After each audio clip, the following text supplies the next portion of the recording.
RSI drugs. Very important. You're inducing a coma and you're going to paralyze the patient. Like a successful SWAT team, first pass success. In and out. Get it in, get it out. That's the primary objective. You should not say rapid sequence intubation. I guess you're really describing your plan, but just because you gave rapid sequence doesn't mean it's guaranteeing your intubation. My friends with nursing and doctors need to understand this. It's only rapid sequence if you give the drugs back to back fast. A lot of us who are taught that every time you give a drug through an IV, you give and wait and see if there's infiltration of the IV line. If the line really works, figure it out beforehand. Give the induction agent almost all the time, and then the paralysis agent all the time, if you give sucks. If you're a sucks believer, that's how it works.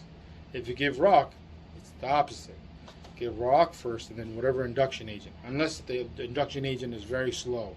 Like, if you're crazy enough to give fentanyl or crazy enough to give midazolam, give that. Because they almost start at the same time. Or longer. Take even longer to kick in than rock. Rock kicks in about a minute to a minute and a half. Most of our induction agents, when they're primary, when they're awesome, 45 seconds or less. Or definitely less than a minute.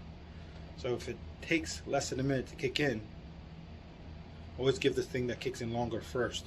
So hopefully you time it right. They kick in at the same time. When you go in with the blade, perfect scenario, get the tube in as soon as possible. Make sense?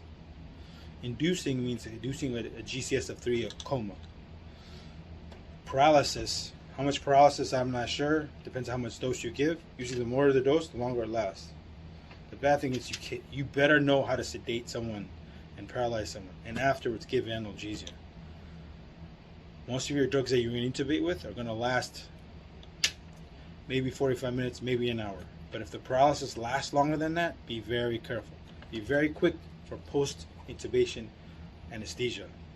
Basically, give them drugs for pain and sedation, because you don't want someone paralyzed and fully aware. You can't tell them they're paralyzed, their eyes are closed. So this RSI part and the next part about post-intubation anesthesia is very important. Okay, pay attention. Pay attention.